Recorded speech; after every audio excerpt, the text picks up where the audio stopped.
All right, well, good morning. It's good to see you here this morning. It's hard to believe that today is the first day of spring. This morning when I got up, I think it was 42 degrees. So, yeah, we'll see a little warmth come eventually. Spring, everything's busting out and blooming, so it's a beautiful time of the year. This week is Holy Week, and at the church we have several things that will be happening. So let me just kind of run you through those real quick. Thursday night we'll have our Monday, Thursday service, and that's going to be a little bit different if you've been in the past. There'll be a time of worship at the very beginning, and we'll do that sort of in the round. We'll have the worship team down the floor, and then we'll be worshiping there together. And then after that will be the time for you to just experience Christ here in this place. We'll have things for you to read, scriptures on the screen, and you'll be able to experience a little bit of that night when Jesus shared that Passover meal with his disciples. And so we encourage you to be here Thursday night. And then Friday night is our Good Friday service, service that we haven't done in a while, but we're bringing back this year, where we focus on the 7 last words of Christ on the cross. It's a very ancient service. It's a very traditional service, but it just has such weight and meaning as we look at those words that Jesus was sharing from the cross. And what we do is we have these 7 candles, and we share one of the words, we teach on the meaning, we put out the candle, and so progressively the night gets darker and darker until we get to the death of Christ. And then we leave that night heavy, but in great anticipation of Easter Sunday morning. So Easter morning we'll have a sunrise service over at Lee Scott Academy. So it will not be here in this building. So you'll want to go to Lee Scott if you're planning on being with us for the sunrise service. We're going to join with our friends at Embrace Church for that, and will be a great time together. And then here, though, we'll have 3 Easter services, 8, 9:30, and 11. Those are not our normal times, so pay attention to that. 8, 9:30, and 11, all of this is in your Connect card. But so it will be a great time of just focusing on Christ and what he means to us, celebrating Easter. And, I tell you, every year when we do this week, I just find that I experience it so much more when I do a Thursday night and a Friday night and then get here on Easter Sunday. It's such a great, glorious celebration. So I hope that you'll track with us through the whole week. This morning, as I'm jumping in, let me just share a quote with you. Franklin Delano Roosevelt said this when he was speaking to our country at one point when he was the president. He said, "We have always held to the hope, the belief, the conviction that there is a better life, a better world beyond the horizon." And he was sharing this at a time when our country was really struggling, and he was saying, look, no matter what we go through as a nation, wars, a struggling economy, where nobody has anything, we're wondering, is there going to be a better day? You need to understand there's always another day. There's always hope beyond the horizon. And so he's trying to give everybody a picture that if we can just press toward the horizon, even though it seems so very far away, on the other side of that is a beautiful day. Now, to me, that sounds a whole lot like something you could preach on a Sunday morning. So I will. Because also related to us as believers, we would say the same thing. You know what? There is always a hope. And if we can just, believe that there is something beyond today, no matter what today brings, there is always a tomorrow. If we can just press toward that horizon, whether that horizon is something we have to meet here in this life or whether it's the horizon beyond this world that takes us to heaven, there is something glorious and beautiful beyond that. And so hope is something that everybody needs, isn't it? Everybody needs hope. Everybody has to have a belief in something beyond today. And like we talked about last week, hope says anything is possible. Hope says anything can happen. Miracles can happen. We don't know what tomorrow is going to bring. Who knows what the tide will bring in for us tomorrow? And we believe in that. In the Bible, it's such a core value. It's a core truth of all of us that we share in God, that he is our hope. We don't see him, but we know that he is our hope, and we put our hope in him. So during this Easter season, we decided to preach a message just called Hope Rising. As we think about what is happening during Easter and what we put our hope in, that this sense of hope is rising and is taking us to what we will, of course, celebrate next week. But as I thought about that, I thought, that's true, but sometimes on the journey of hope, we can find disappointment, can't we? Sometimes you find setbacks. Like, man, you just had your hope set on something, a person, a job, whatever, and then that thing didn't happen, that person didn't happen, and maybe your hopes were dashed and it sort of set you back for a minute. I remember when I was 12 years old, uh, we were living in Montgomery at the time, and I remember my dad was talking about joining a friend of his in a partnership to buy a Peterbilt truck dealership over in Columbus, Georgia. And so there was all this talk about moving in our family. And so I remember my mom talking to me about moving, and she was, I don't know, maybe she thought I was going to be disappointed. She was building it up like, we may move, and we go to Columbus, and your dad would be working with these big trucks, and everything. And I'm like, who doesn't love big trucks? That is awesome. And get a house. Who knows, a house with a pool, and you'll get a new school and new friends, and all this to me sounded great. I was like, this would be awesome. I can't believe we're going to move. This would be great. So in my mind, I began to take it to the next level. I began to think things like, and we're going to get a new dog, and we're probably going to get a new car. Like I'm going to be driving big Peterbilt trucks around. I mean, I had built this thing up in my 12-year-old mind like it was going to be way more glorious than anything my mom had shared with me. And then I started kind of leaking it to my friends. I was like, hey, man, we're going to move to Columbus.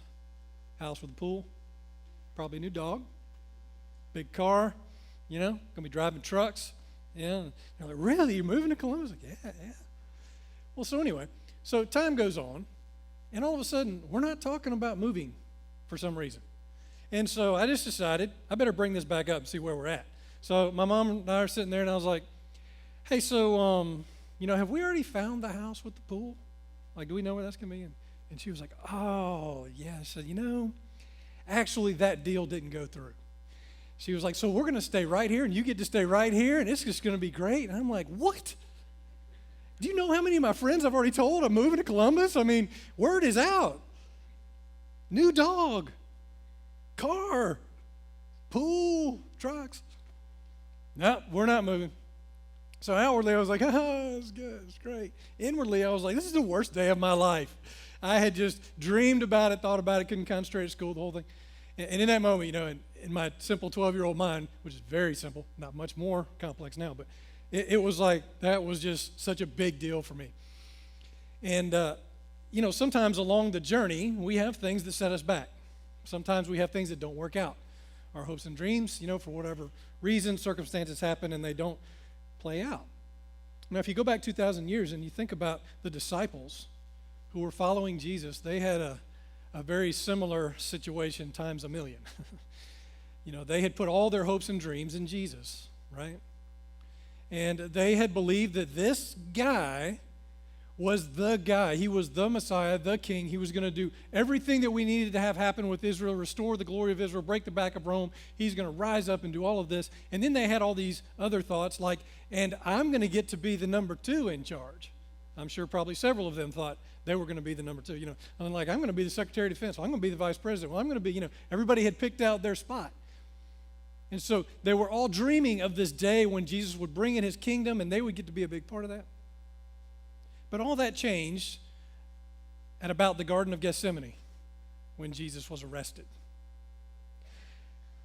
And I'm sure they were thinking at this point, I don't think this is the plan, getting arrested, but who knows? Maybe this is part of his big plan. He's going to get arrested, and it's going to be even more glorious when he goes in there and he busts out, and he becomes the Messiah and shows them and, everything.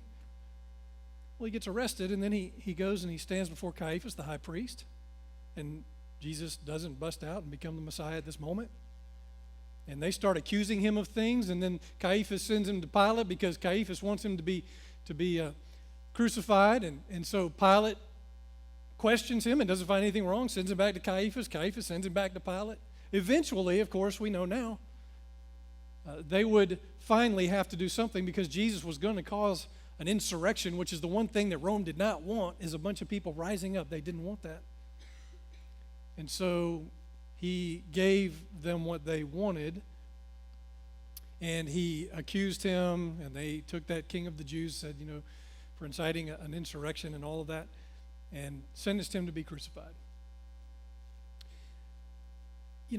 Any death would have been bad, for sure, in the disciples' mind, but not only has he been accused of something and then sentenced and then tried to death, but death on a cross.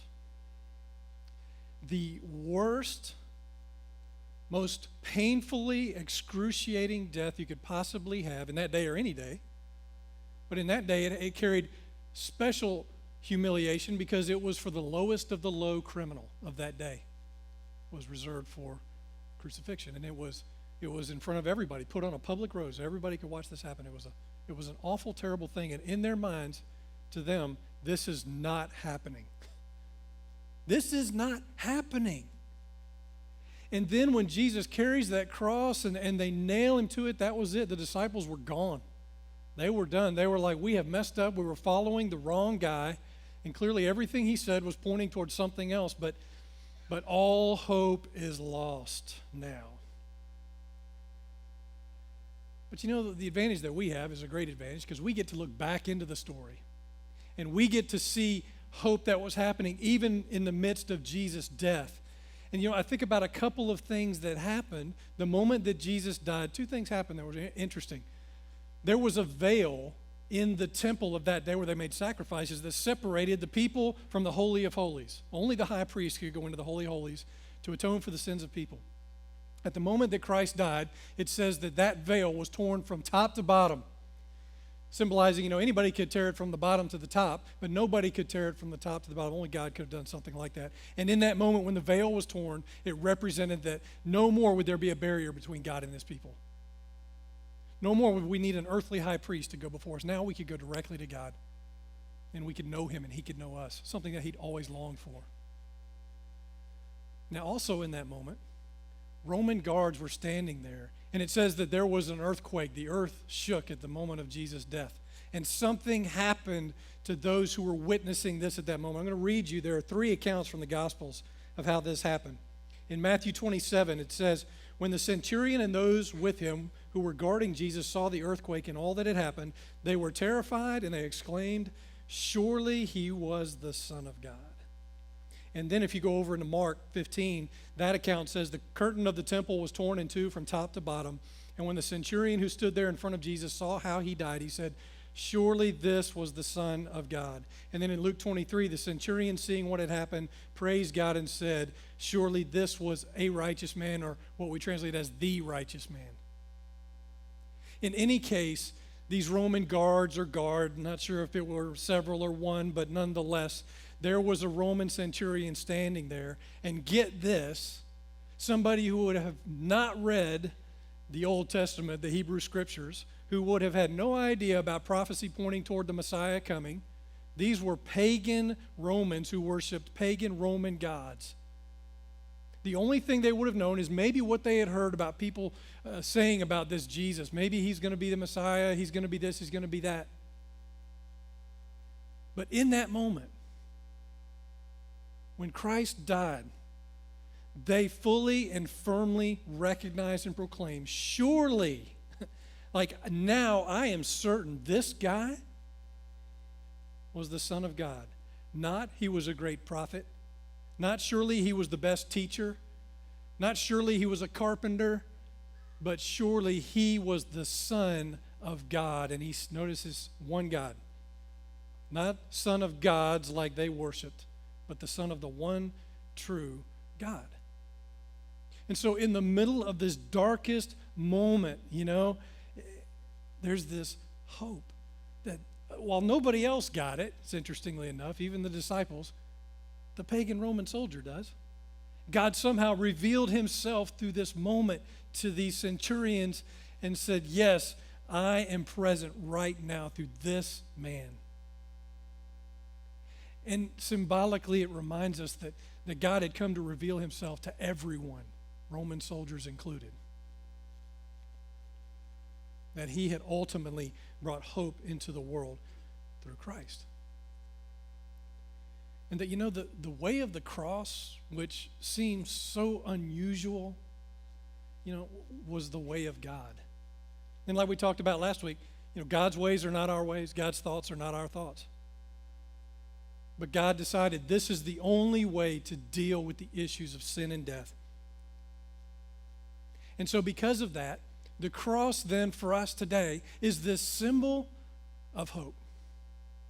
And so for just a few minutes this morning, I want to talk about 2 big things that we think about when we look at the cross and what happened with Jesus there. Number one is that because of Jesus' death, the cross is hope to us because it canceled sin, which is just this big idea that, you know, if you've been in church long enough, you're like, yeah, I've heard that over and over a million times, and we need to hear it a million more times. we need to constantly be reminded that God came to deal with something that we could not deal with. And so Jesus on the cross was very important, his sacrifice that ended all sacrifices, right? That for thousands of years, the followers of God had been told to make sacrifices. Why? To atone for the sins of the people. So animals died, grain was brought to the Lord and offered. All of these offerings were given to God, but none of them could ultimately deal with the issue of sin. And so God looked down and he was like, the animal sacrifices are not cutting it. And you know what? Really, ultimately, they should pay for their own sins. But I don't want that. This is a beautiful thing about God. He said, I don't want that. I don't want them to have to die for their sins. And so if that's not going to happen, then the only way to make this work is that a part of me has to go there and die so that I can bring life. And of course, that's when Jesus came. And on that cross, he became the last perfect sacrifice, what we call the Paschal Lamb. And I'll talk about that more actually this Thursday night. The lamb that was without blemish, that was sinless, that was offered and whose blood was sprinkled on that cross or on the altar for the sins of all humanity. Paul talks about it like this in Colossians 2. He said, when you were dead in your sins and in the uncircumcision of your flesh, God made you alive with Christ. He forgave us all our sins, having canceled the charge of our legal indebtedness, which stood against us and condemned us. He has taken it away, nailing it to the cross. And having disarmed the powers and authorities, he made a public spectacle of them, triumphing over them by the cross. And I just love the way he talks about having canceled the charge of our legal indebtedness. Legally, we should have been dying on that cross, but that didn't happen. God paid that off. It's kind of like, wouldn't it be something if one day somebody just showed up at your house, knocked on your door, and said, I've paid off your mortgage on your house. Have a great day. Great joy would be heard throughout the land, wouldn't it? The bank calls you up and says, you know what? Today, we've just kind of written your loan off the books because we love you and we just think you're great. And your car and every other loan that we have. Unbelievable. Won the lottery, like the best day ever. And how crazy would that be?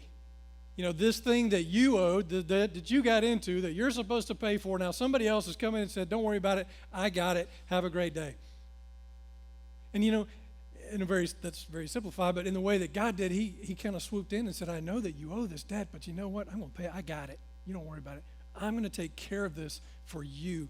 The king is going to die for the servant. Such an incredible thought. Such a beautiful thought. And yet I know that a lot of people have a hard time trying to take that in for themselves. I've talked to lots of folks who can't seem to embrace that God could ever forgive them, or that God could ever help them through something or overcome the guilt that they feel. I don't know if in January you saw all the stories that were coming out about the Space Shuttle Challenger that blew up back in 1986. I was a freshman in college. I remember that day when it happened. It was just so devastating, and crew members died, and that teacher that was on the space shuttle, and so much was made about her being a part of this mission. And the one story, though, that came out that really struck my interest was one of the engineers who worked on that space shuttle and the testimony that he had given so long after that. And so in January, 30 years after this happened, they do an interview with him, and he begins to open up and talk about it. And man, it was tough to hear him talk about it. He said, you know what, when we were 3 or 4 days before this launch and we were studying the space shuttle, we began to look ahead and project the weather. And we looked at the rings, certain rings and seals that we had. Technically, we understood that it's quite possible something devastating could happen if we launched this space shuttle. So they began to take all their facts and figures and numbers, and they go to NASA officials and other officials, and they show them this data, and they begin to tell them, look, if you launch this shuttle, it is highly probable that something devastating is going to happen. Don't launch the shuttle. Well, because this has become such a national phenomenon, and politics got involved in it, the president was involved in it, and everybody just said, you know what, we hear you, we appreciate that, and we'll take that under advisement, but we're launching the shuttle. It's too late. It's too much been done about this, so we're going to launch the shuttle. And he tried a couple of times to tell them what was going to happen. And then, of course, that day came, they launched the shuttle, and just as he had predicted, it exploded. And you know what's interesting is the night before they launched the shuttle, this guy, Robert Ebling, told his wife, I think it's going to blow up if they launch it. That's how sure he was. And so then after that, he retires, Robert retires, and essentially goes into hiding. And for 30 years, he's carrying this guilt because he said, I should have done more. I should have pressed harder. I should have showed him more data. And, you know, really the truth was he could not have convinced anybody to not launch this shuttle at the point at which they were doing that.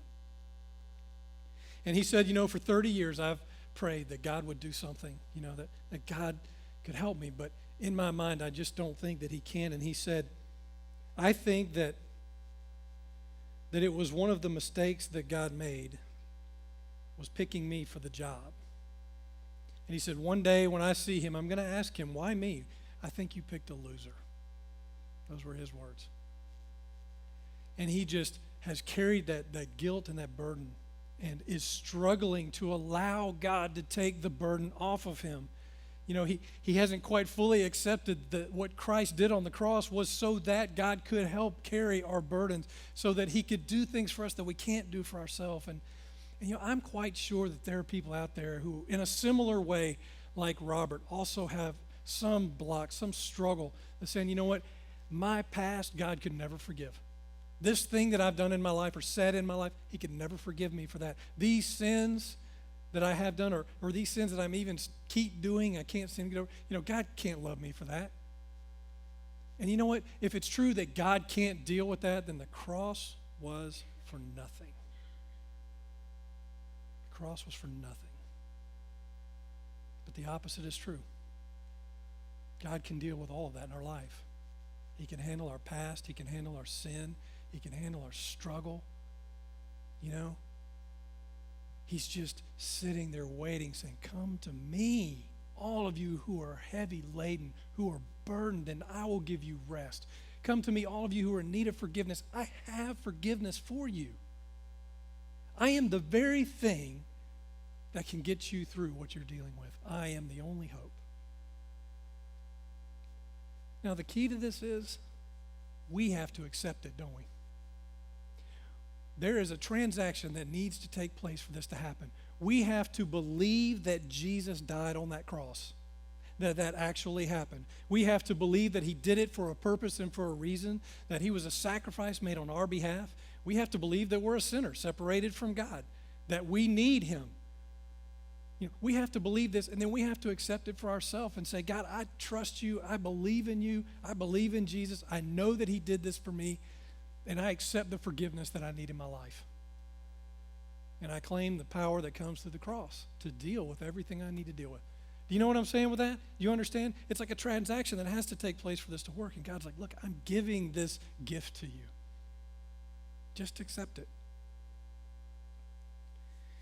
Well, another important idea that comes out of the Jesus dying on the cross is that it gives suffering a purpose. You know, when Jesus suffered and died on the cross, it had tremendous purpose. Now, a part of that is the suffering that we go through in this life also can have purpose and can be used for our good and God's glory if we'll let him. It's another thing that gives us hope beyond whatever we're dealing with and whatever we're going through. And you know, it can, even in the pressure and the stress and the darkness of whatever we're going through as a believer, we can have hope that it's making us something better. That God is at work doing something good in and through us and in and through our life. And it's interesting to me that when you look in creation, you know how God created everything, there are certain signs and symbols of God's handiwork all over that. And he's like woven hope into the very creation. And I was reminded of this this week. I was watching this story about this guy. He's a geologist. He's a Christian. And sometimes he goes and he speaks at different places around the world. And his name is Dr. James Clark. And he went to Russia not long ago and spoke at this Baptist church. And they were there doing missionary work, and several of the people in the church had either been in prison for their faith, they had family members who were currently in prison, or eventually they would be in prison for their faith, or someone had died at the hands of the government because of their faith. And so that's the primary makeup of the church. And there were a lot of older ladies out in the congregation, babushkas, one of the Russian ladies.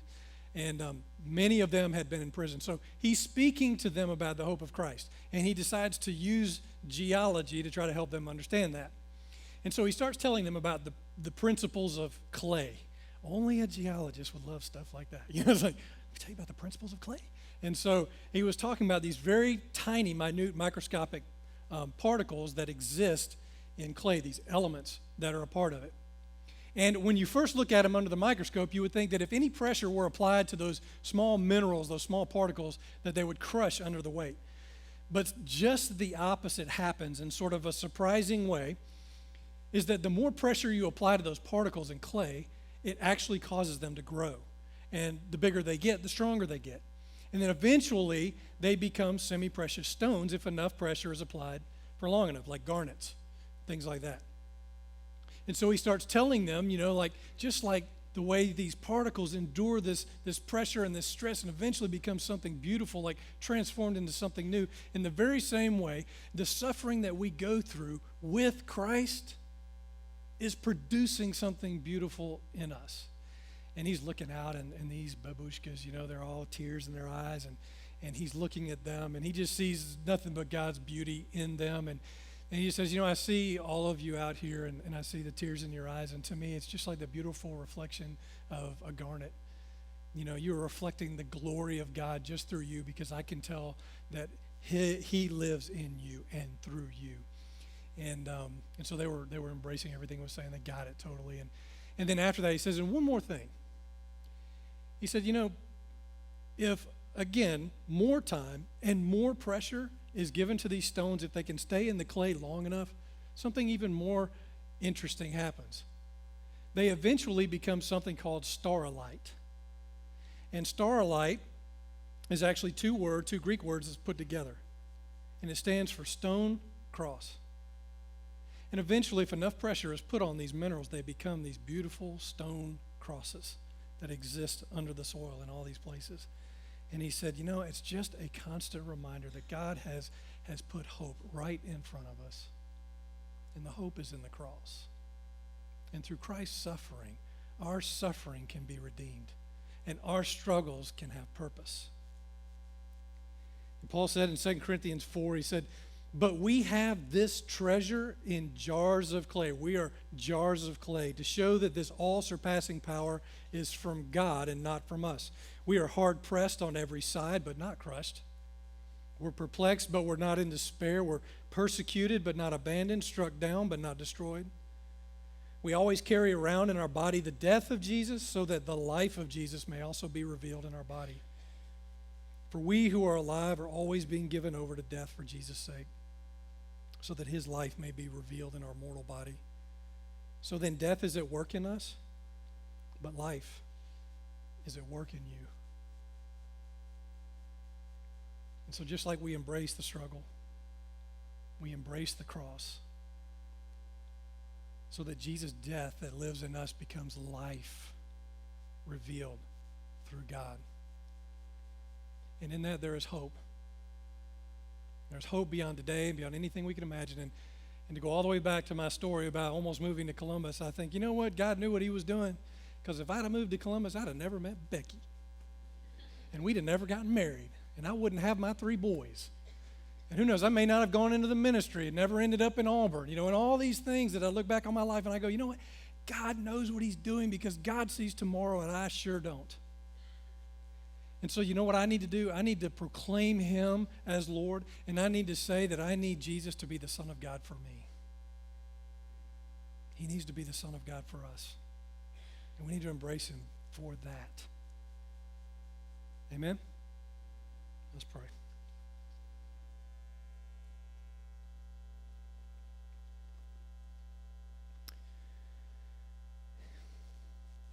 Well, God, we thank you so much for what we've just talked about here this morning, the reminder of your incredible love that was played out through something as odd and unusual and unexpected as your Son suffering and dying on a cross. But Lord, as we look back on that event, we're reminded that it was the only way that we could experience life. That a part of you be sacrificed so that we might have forgiveness of sin. That death may not overcome us. That we may be able to choose you and choose life for ourselves. And God, we do remember that it's a choice that we make. And I just pray that, God, everybody in here has made that choice. That they have said yes to you, that yes, they believe in Jesus, that he died on the cross, that truly he was the Son of God, and that through him we find forgiveness of sin, that we find power over death and freedom to live fully for you here and to live eternity with you in heaven. And God, if there's someone who's not made that choice, I just pray that they would do it even now. Just say, God, I choose you, and I choose Jesus. And I receive your forgiveness for my sin. And I accept eternity with you in heaven. And God, we also know that because of the cross, the sufferings that we experience as Christians, the difficult things that we go through, that, Lord, they have purpose. And they have meaning, and we can't always see it, and we don't know what's ahead. But, God, you do. And at the same time, you understand our pain, you understand our confusion. And so, God, for anybody who's in that place this morning, I pray that they would cling to you. And that they would grab hold of hope and understand that anything can happen. That tomorrow's another day. And that you are always at work in our life, now and ahead of us. So God, we just hear those words. Come to me, all you who are burdened and heavy laden, and I will give you rest. God, thank you for giving us the rest that we need. And so, Father, this morning, we just say thank you for loving us the way that you do. And we say we love you. In Jesus' name.